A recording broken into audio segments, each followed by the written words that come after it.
Oman के मौसम कार्यालय ने एक अपडेट जारी करते हुए बताया है कि चक्रवाती तूफान शाहीन श्रेणी 1 का चक्रवाती तूफान के रूप में बदल चुका है, जो कि ओमान से 500 किलोमीटर की दूरी पर है। हालांकि ओमान के तरफ ये तूफान लगातार बढ़ते आ रहा है और जैसे ही ये तूफान 3 अक्टूबर की शाम ओमान के तटों से टकराएगा, ओमान में भारी बारिश होने की संभावना है। 600 मिलीमीटर की बारिश होगी, जिससे बहुत भयंकर बाढ़ आ सकती है। तटीय क्षेत्रों के लोगों को वहां से निकाला जा रहा है और मछुआरे और समुद्र में जाने वाले लोगों के लिए रेड अलर्ट जारी कर दिया गया है। समुद्र में 2 से 5 मीटर ऊपर जो लहरें उठ सकती हैं। नागरिक उड्डयन प्राधिकरण ने जनता को सलाह दी है कि निचले इलाकों से दूर रहिए, वादियों को क्रॉस मत करिए और जितने भी मछुआरे हैं या फिर जो लोग समुद्र में जाने की प्लानिंग कर रहे हैं उनसे नहीं जाने का आग्रह किया है। राष्ट्रीय multi hazard early warning centre के नवीनतम मौसम बुलेटिन का पालन करते रहिए। ओमान के निवासियों के लिए मौसम वैज्ञानिकों ने कुछ अपडेट जारी किए हैं। सुरक्षा के गाइडलाइंस, अपने गाड़ी में कम से कम तेल फुल करवा के रखिए, घर में रहिए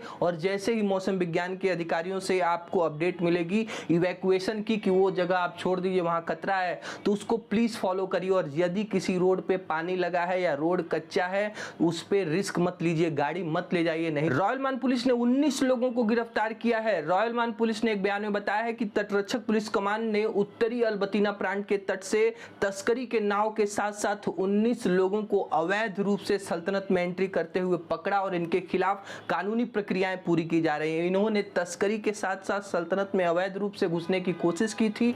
स्वास्थ्य मंत्रालय ने शाहीन तूफान के मद्देनजर अपनी सारी तैयारियों को कंप्लीट कर लिया गया है। सभी डॉक्टर, नर्स और कर्मचारियों की छुट्टी को रद्द करते हुए पूरी तरह से हॉस्पिटल्स और बेड्स इमरजेंसी सेवाओं के लिए तैयार हैं। स्वास्थ्य मंत्रालय ने अपने बयान में बताया है कि उच्च कशबंडीय तूफान की स्थिति को हम निपटने के लिए पूरी तरह से रेडी हैं। स्वास्थ्य मंत्रालय ने बताया है कि हमने हेल्पलाइन सेंटर की भी शुरुआत कर दी है स्वास्थ्य कर्मियों के लिए, और जो शिफ्ट है उसको अलग से रेडी करके बैकअप के तौर पे हमने रख लिया। और साथ में सल्तनत के अलग अलग राज्यपालों में दवाओं, उपकरणों, चिकित्सा की आपूर्ति और स्टाफ की कमी न हो, इसके लिए हमने बैकअप प्लान बना लिया है। स्टैंडर्ड एंड यूजर्स की ग्लोबल रेटिंग एजेंसी ने बताया है कि 2022 में ओमान के सकल घरेलू उत्पाद में जो घाटा 4.9% तक गिर जाएगा, यानी कि जीडीपी गिर रही है ओमान की। भारत सरकार की वैक्सीन कोविड शील्ड को जब से ब्रिटेन ने मानने से इनकार कर दिया, इसको अवैध करार दिया है कि यदि आप कोविड शील्ड वैक्सीन लगवा के जाएंगे तो भी आपको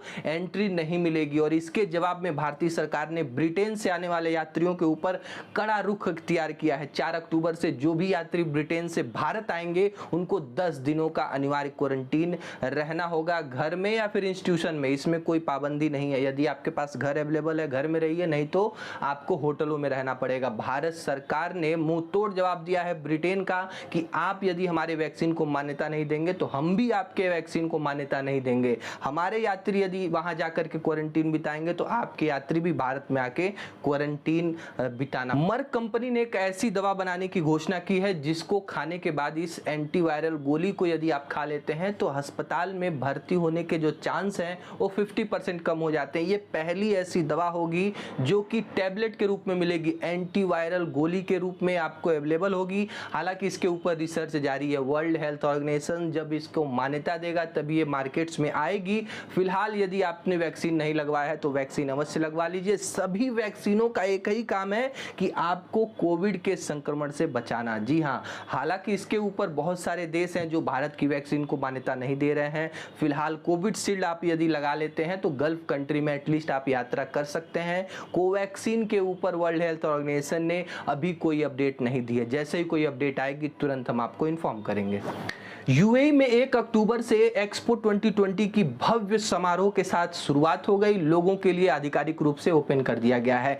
connecting mind and creating the future, इस नारे के ऊपर इस पूरे थीम को बनाया गया है। 194 देशों के प्रतिनिधि इसमें भाग ले रहे हैं और ये 31 मार्च 2022 तक जारी रहेगा। ओमान के सुरक्षा मंत्रालय ने एक अपडेट जारी करते हुए बताया है कि ओमान के तट के पास से एक व्यापारिक जहाज गुजर रहा था जहां पे ईंधन के टैंक में 2 व्यक्तियों की गिर जाने से मौत हो गई। बाकी 3 लोगों की हालत गंभीर बनी हुई है, घायल हो गए हैं और इन सभी लोगों को ओमान की रक्षा मंत्रालय के सेना के द्वारा रेस्क्यू करके सूर के हॉस्पिटल में एडमिट करा दिया गया है। देखिए, जैसे इस जहाज के कप्तान ने हेल्प की गुहार लगाई। ओमानी सरकार ने बिना किसी देरी के अपने जो नेवी और एयरफोर्स के अधिकारियों को तुरंत भेज दिया, रेस्क्यू टीम को यहां पे भेज करके इन लोगों की मदद सुनिश्चित की।